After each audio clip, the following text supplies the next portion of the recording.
彼女は柳し月。名前のように。彼女は先に上海に到着し、君が滞在するところを整えてくれる。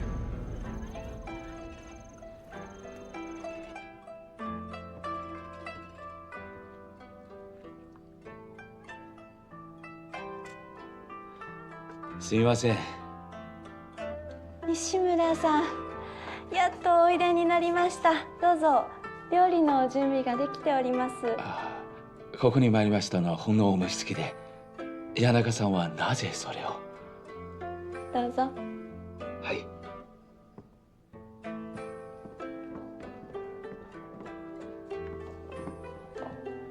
あ、どうもありがとうございます。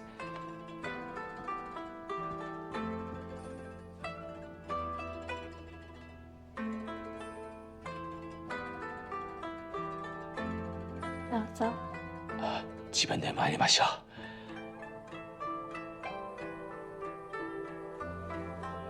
う。どうか遠慮なさらず、ご自身のお家だと思ってください。先生の心遣いは深い理解しております。先生は私は新兵に拠点を持っているよう願いました。友人を招待することでき、同時に私の望郷の根を和らげる場所です。西村さんは先生のお考えを理解していただくだけで十分です。何かあればいつでもおっしゃってください。いつでもお待ちしております。中国に到着したらどこから、着手つもりだ？綿紡石工場。おその理由は？伝統的貿易分野では過小に挑戦するは難しい。しかしながら我が国は第一企業勃興を経て、業界はすでに様式機械が生産の体制を整えました。一方で中国は工業化が遅滞しております。上海機器職業協は市場を独占しているとはいえ、まだ脅威とすべきものではない。私は自信を持っている。中国産の綿花で中国の綿棒企業を打ち負かし、中国市場を制覇する。いいね、すごくいい。ご指導をお願いします。どうぞ。はい。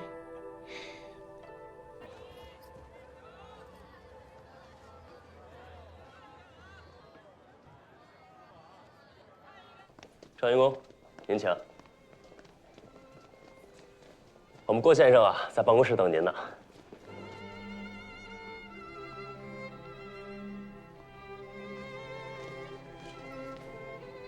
赵员工，哎呀，大驾光临，我这是蓬荜生辉呀！交了您的清闲，还望海涵。哪里呀？您是光绪20年的状元，我呢是光绪12年的进士，都是有功名的人，正可以兄弟相称嘛。虚长您几岁，称您贤弟如何？如此甚好。请，多谢。请。这两位仁兄可有什么功名吗？一介布衣。哦，四海当铺江梦生。白丁啊。哎，这啊，无妨。这商人嘛，本就是四民之末。这功名一说，只不过是我这个读书人的一点执念罢了。坐。郭贤弟啊，哎，既不在朝堂，又何必这么执着于功名啊？其实我在意的并不是功名，而是读书人的出身。想当年，郭某也算是寒窗苦读数十载，只为一朝金榜题名，能够出将入仕。可谁成想啊，遇上了洋务的潮流。虽然现在郭某是这上海洋行的总买办，但是时时刻刻我在提醒自己，不要忘了我还曾是一个读书人，不能愧对了圣人先师的教诲呀。说得好，不过依愚兄来看啊，是否对得起圣人教诲，实不在功名。此话怎讲啊？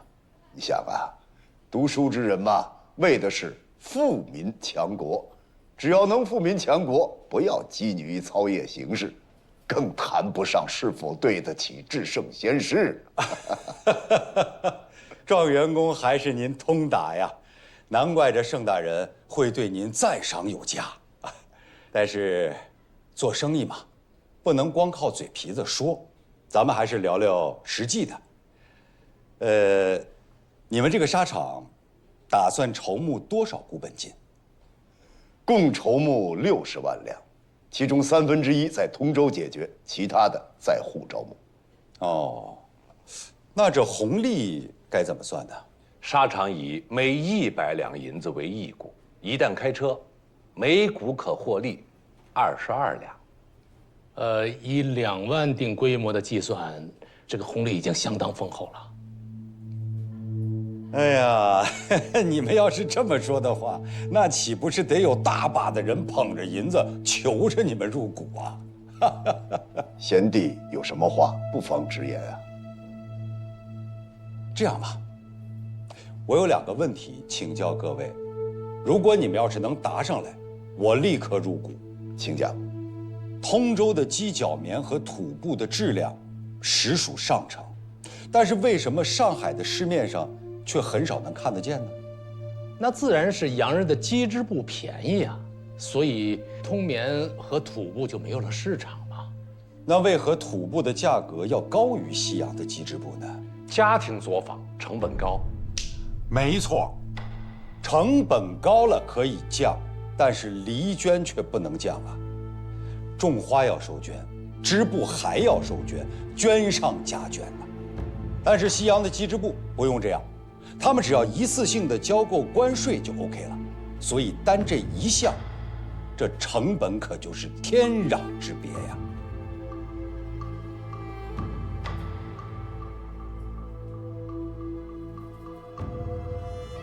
第2个问题，季之兄，您是受张之洞大人之意操办实业、领办的这个沙场，对吧？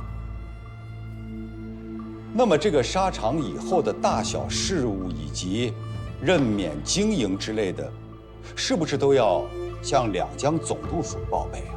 那是当然。张大人命我总领通海一带的商务，那沙场进展如何，自然是要禀报。哦，那不知这张大人入了多少官股啊？没有官股，所有股银都是商民自筹。那就不对了，股银来自于商资，那就应该算是商办。那您这沙场到底是商办还是官办？这事儿重要吗？要是有官府做支撑，我们办起事来岂不是更加方便吗？当然重要。如果你这沙场依附的是官府的话，那么商股自然说了不算。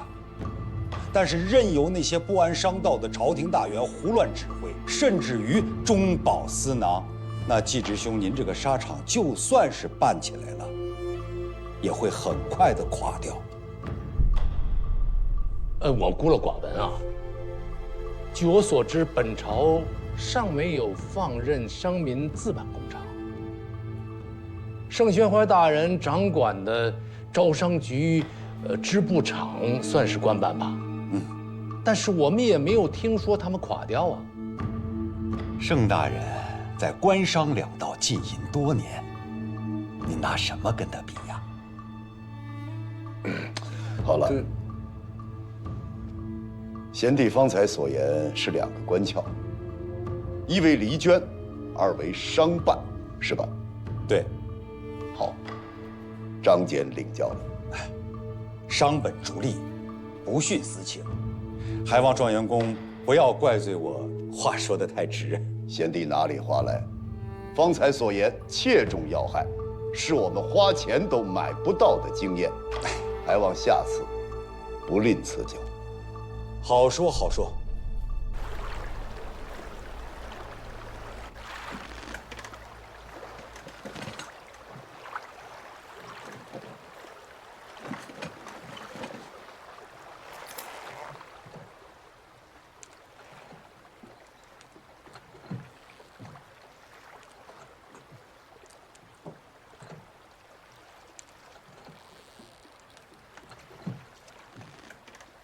哎呦，四哥，说说吧，说什么呀？说说你的心里话呀。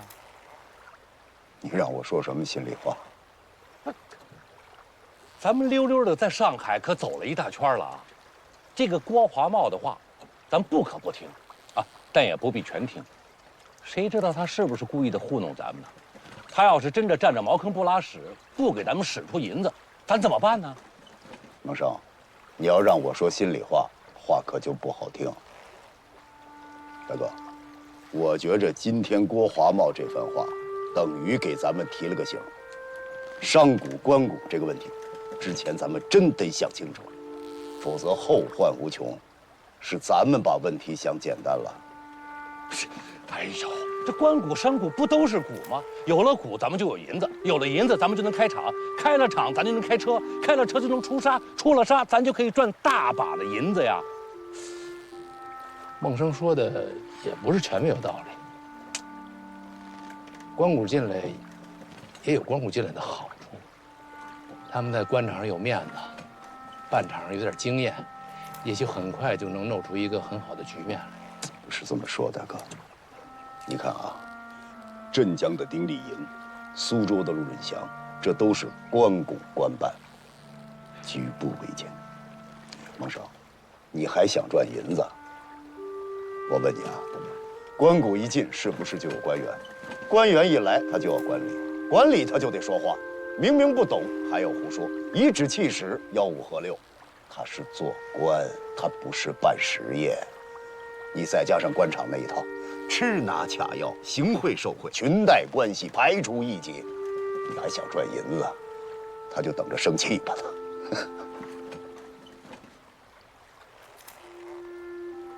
那依你的意思呢？我也没想好，大哥。办厂之初，举步维艰，甭管是官股、商股，咱们都得要。可有一样，话事权得在咱们手里。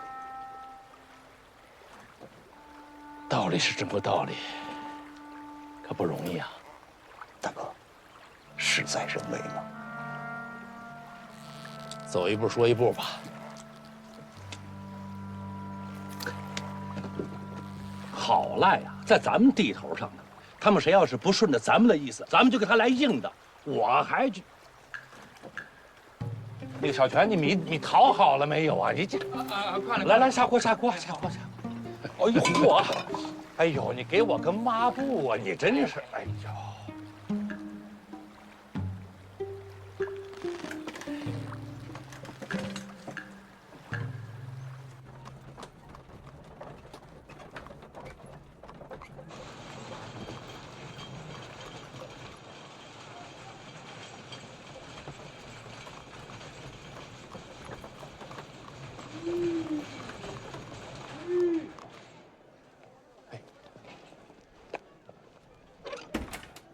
老爷，咱到了。郭先生终于把您给盼来了，在下西村松兵卫。哦，有事愿意万望恕罪。客气。承蒙西村先生的盛情邀请，我才得以来到这清幽雅致之地呀。该说恕罪的是我，冒昧打扰了。既然郭先生喜欢这里，那就里边请吧。好。郭先生，お待ちしておりました。哦，Thank you very much。百明啊，哎，回去告诉太太们，不用等我吃饭。啊，请。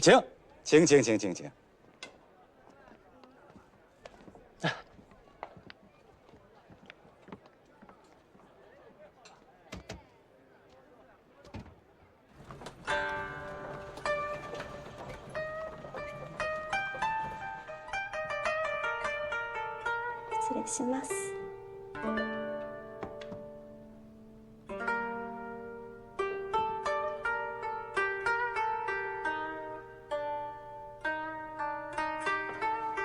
明友小姐，这位就是我经常跟你提起的广丰洋行的主席郭华茂先生。都是同行们给面子，不值一提。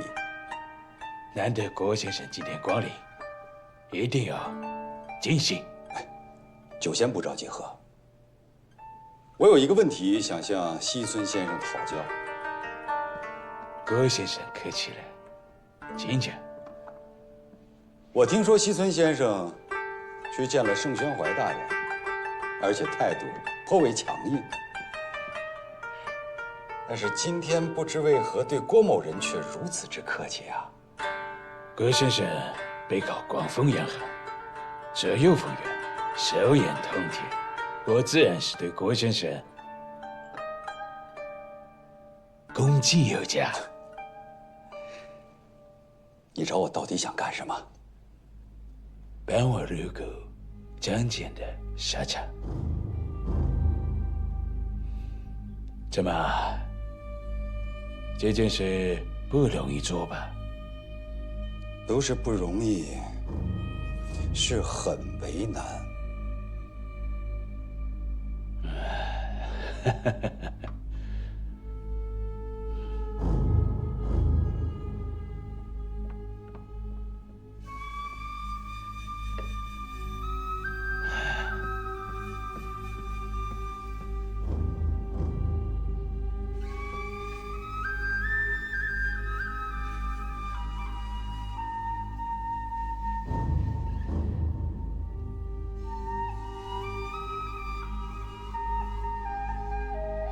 这是特意为郭先生准备的，请消纳。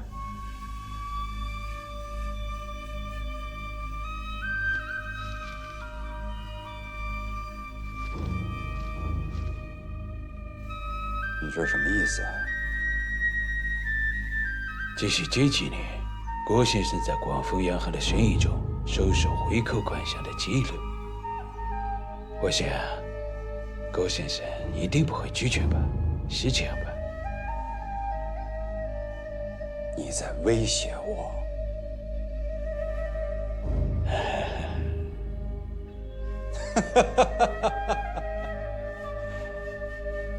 好，汉口路192号，就是广丰洋行大班卡尔文迪什男爵的家。这个账本，尽管给他送去好了。郭先生，我不想把事情做绝。没关系，尽管送。另外，我再送你8个字：上下打点，和气生财。这炸茄盒做的不错。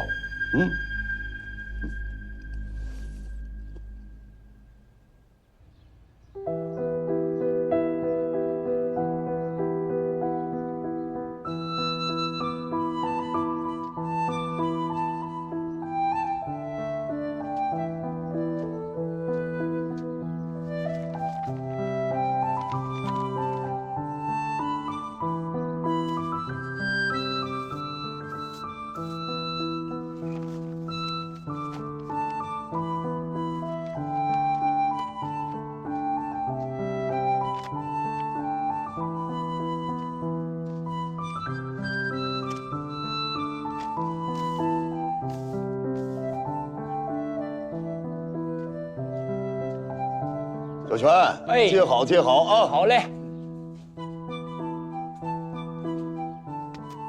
哎，接到了，稍等啊。好嘞，收绳吧。哎，啊，这你可不能乱动啊！这都是四先生的宝贝，你这笨手笨脚的，万一给弄坏了呢？不就是晒书吗？你这有手就会的事吗？你可不知道，这些书啊，娇贵着呢。小泉，你弄吧，一红也没这个耐心。哎，我看也是。四先生，自从这个团练停办以后，我在这儿白吃白住，我心慌啊！您给我找点事儿干吧。等沙场办起来，有你忙的。好。哎呀，我忙也不怕，累也不怕，就怕闲着。哎，干什么呢？这是？三先生，你们的四先生呢？三哥，我在这儿。赶紧下来一下，我找你有话说。好，我下来，三哥。这都轻了伤了，还是什么书啊？这，三哥，哎，有事啊？四弟啊，我要走了。啊？湖广发来了调令，派我到湖北宜昌，任川盐家里去作伴。三哥，这个差事事务可繁杂得很呐。再说他极易夹在上级跟百姓中间，非常棘手。而且这么远的地方，我这多少还有点不放心。这父母在世的时候有过规矩，让你我一人读书，一人治生产。你现在是铁了心的要经商了，就是变相的找条路治生产。怎么的？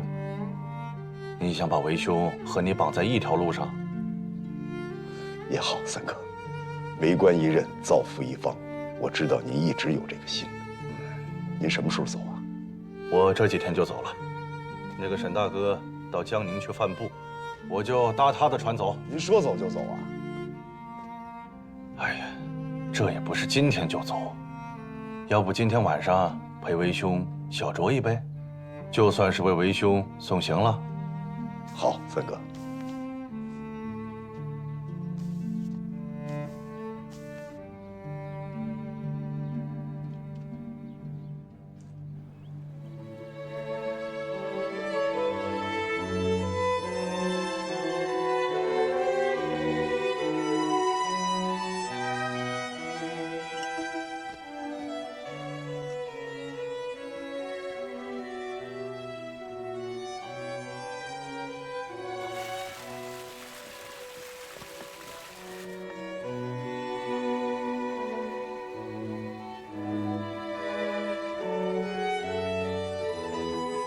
哎呀呀呀呀！这画的真的是惟妙惟肖啊，盛大人。但是我却觉得，这再好的西洋画师也没法把您这一身的气质、派头给落于纸上啊。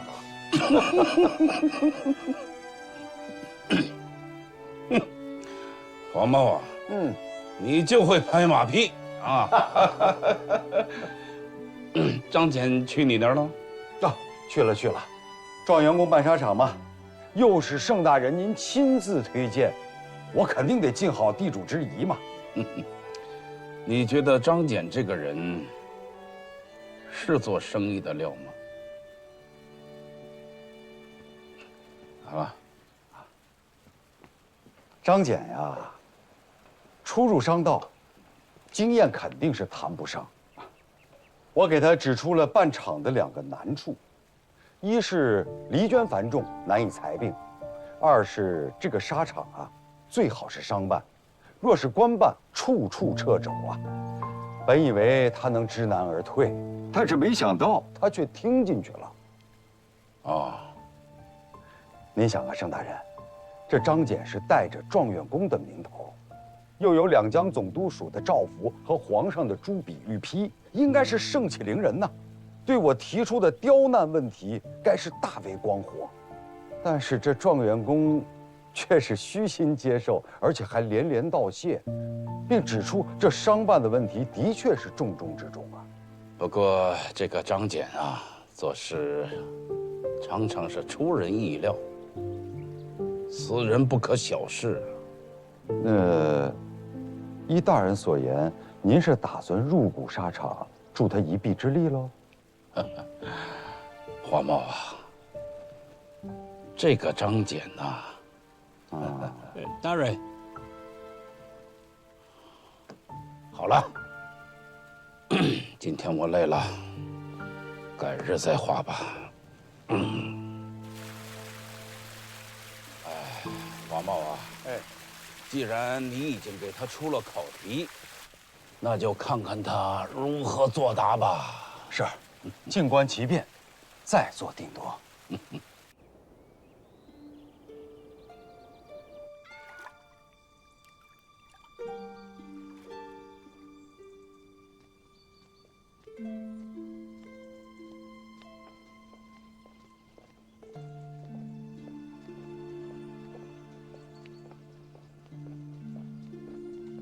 季之啊，跟你说个事儿，香帅将有所变故。香帅有什么变故？诸军兄请讲。香帅不日将回任湖广，所以召集请你前来商议兴办沙场之事。啊？哎，别愣着了，香帅在等着我们。来。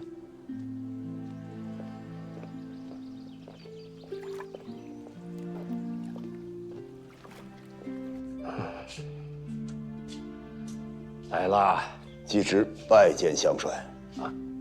坐吧。谢香帅。谢香帅。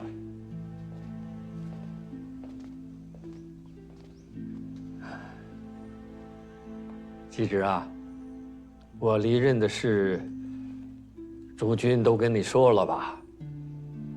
说过了。香帅回任湖广，在您来说是大喜事，在季直来说，心中万般不舍。季直啊，我离任以后，你有了什么难处，可以直接写信告知于我。待刘坤一大人回任之后，沙场的事，你尽管去找他。谢香帅。眼下就有一件事情，还望香帅首肯。讲吧。季直在上海、通州广招商贾，办沙场，我是想让民间绅商自办。这可不准。工厂放开商办，大量的财富就会流落民间。到时候朝廷要钱，本部堂上哪儿去给他拿银子？富国强兵不成，反倒摧毁了一大批的投机奸商。本部堂办洋务几十年，这道理我还是懂的。大帅，时已过午，不如边吃边聊吧。香帅，我大清搞洋务几十年，除了给某些贪官中饱私囊之外，为大清国库又增加了多少银子呢？国仇大度，古今有之。难道有了贪官，我们就不做事情了吗？香帅呀，不要说了。沙场只能官办，商贾不成。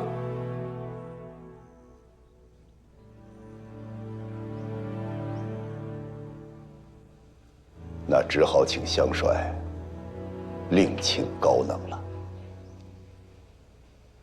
张继直，你大胆！继直，张继直，你放肆！张继直，本部堂自认封疆大吏以来，没有人敢这样跟我说话。香帅息怒，季直也是为了办场才口无遮拦，我再去劝劝他。息怒，息怒，让他出去。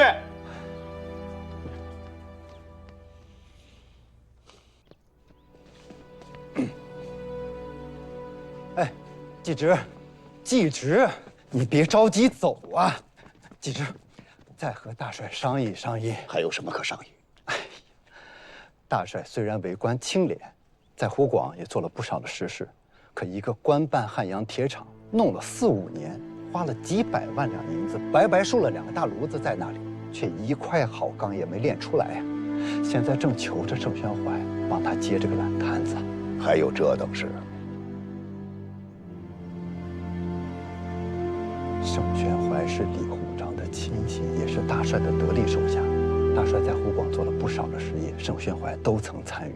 你今天说官办事业劳而无功，糜费国帑，中饱贪官私囊，这不戳破了大帅的心事呀？你这不是拱他的火吗？杨务新政败就败在官办上，还昧着良心替他们说话，大帅怎么想的？哎，人家都说啊，李鸿章办洋务是睁着眼睛睡觉，心里什么都明白的，只是不愿多事；而张大帅办洋务，劲头虽足，却是闭着眼睛乱闯，所以我才铁了心走商办的路啊！不杜绝这些官动，什么事业也办不好。道理大家都懂，官官相护，盘根错节，动一发而牵全身，利之所在，怎么可能一夜之间就彻底改变呢？就算不能尽改，也当在夹缝中找出一条生路来。岁在丙申，甲午战败，李鸿章签下卖国之约，遭天下唾骂。太后为平民怨，遂夺其顶戴。娥皇加冕，指明邀请李鸿章前往观礼，太后立刻收回成命，重新起复李鸿章为钦差。瞬息之间，才免忧戚。为洋人如此，体统何在？不想李鸿章访阿前进谏太后，列出57人不得任用，简竟名列前茅。党争若此，既寒心又可笑。瞻望北斗，念翁师处境，书生报国，何其难也！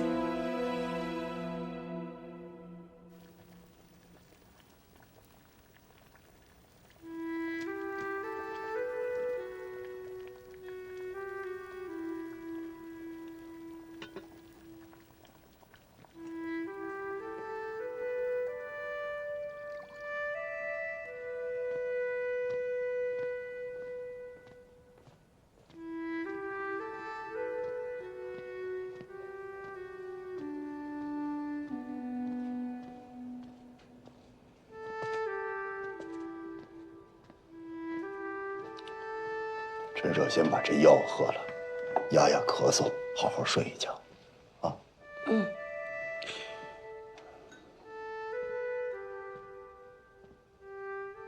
司先生，玉皇进来吧。哎，司先生，船已经备好了。又要出门。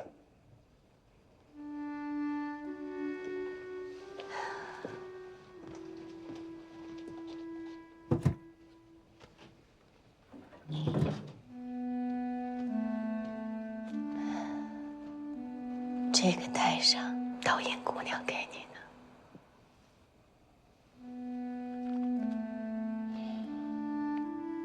谢夫人。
司先生，口渴了吧？喝点茶吧。张香帅虽力倡实业，却主张官办，拒绝商办。其不知官办之弊有三：其一，官僚腐败，欺上瞒下；其二，夜郎自大，固步自封；其三，结党营私，实效寥寥。若行商办，同股同权，责权一同，可杜绝其弊。按劳分酬，择贤用功，融资多样，务实高效，必生机勃发。今张香帅回任湖广，刘坤一大人重掌两江，唯愿其重实而不务虚，支持沙场商办。张简拜见督帅。张简，李合肥起复之后，开列了一张误用之人的名单，你的名字很是靠前啊。督帅说的是，张俭也深感党争之机，且为我大清分外担忧。你不担忧自己的仕途吗？张俭不愿为官，只想做些实实在在的事情。哼，走吧。谢督帅。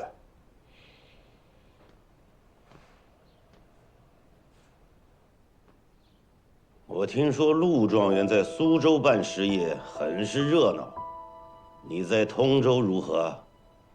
回督帅，通州不热闹。陆状元动用了朝廷54万余两白银，当然热闹。我不过是仅仅打开了一点局面而已。今日来见本部堂何事啊？恳请督帅大人示下，允许通州沙场申领商办，不及关谷。不及关谷。是。申领商办，正是。此事你跟乡帅提过吗？提过。乡帅何意啊？不准。乡帅不准，你还来跟我提？督帅，您是有所不知啊。我去上海召集商贾，上海商人一听说是官办，无不变颜变色，言而尽。本帅经营两广两江几十年，从未听过哪家实业是不入关谷的。督帅说的极是，可是督帅也该知道，自我大清办洋务以来，规模之广，投资之大，事到如今呢，尚不如比我们起步晚的日本，这皆是由于关谷所致。你莫忘了，你办的是大清的实业，不是你自己的实业。既知不敢忘，也不能忘。但是督帅，若想办沙场，他一定得有一些新的改革。我们不要朝廷一分银子，只是想请督帅示下，允许我们自立章程，自谋商贾。督帅，您可听说过，自搞洋务新政以来，升官发财最快的路是搞洋务，贪污腐败最快的路也是搞洋务。那些口口声声说搞洋务的人，他们不懂洋务，他们只是想借洋务给自己发财而已。所有官办的厂长，全是亲信权贵把持，贪污腐败形同衙门，甚至于去勾结洋技师来作假，冒领官款，用干股贿赂上司。这哪里是搞洋务？这分明是有些人私人的金库啊！如此下去，怎能够在缅铁上有所作为，与洋人争利呢？咱们远的不说，张香帅创立的汉阳铁政局，耗资600余万两，号称年产3万吨，现在2年过去了，只产5000吨，而且质量低劣，根本卖不出去。江南制造总局总办官居四品，待顶戴花翎上班，他一上班，回避肃静两相处立，工人不好好干活，打板子，如此搞洋务，只能拉开我们与日本的距离。这样下去，日本不打进来，我们也只有亡国这一条路。大胆！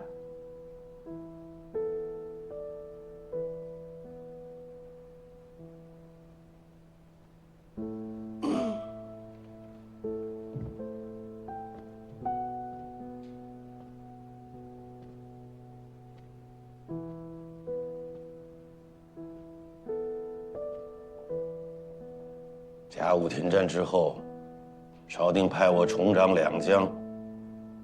说实话，我是心灰意冷。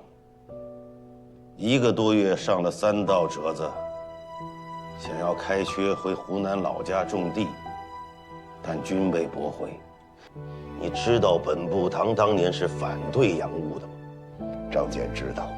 甲午一战，以为本该是重创倭国，马关条约该是我大清朝逼着倭国签订。可如今，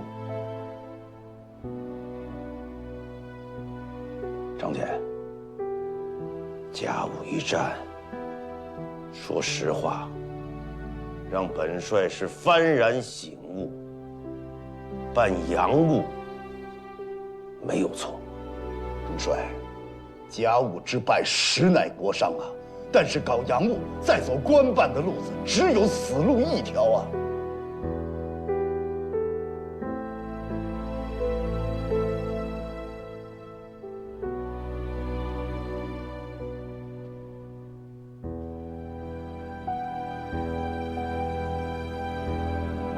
老夫允你的沙场，不入关谷，但必须要挂一个官督商办之名，一切私员任用由你说了算。谢督帅。回到通州，好好办沙场，将来一定要和日本棉纱争个短长。是。